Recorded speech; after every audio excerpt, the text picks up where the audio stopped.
hogged out, a product machined from bar, plate stock or hand forging rather than from an impression die forging.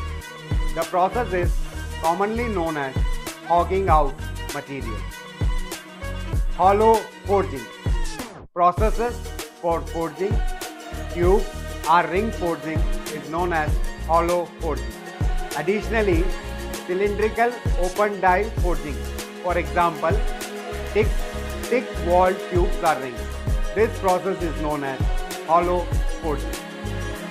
Hot die forging, a process in which dies are heated close to the forged alloy's forging temperature. This is used for difficult to forge alloys.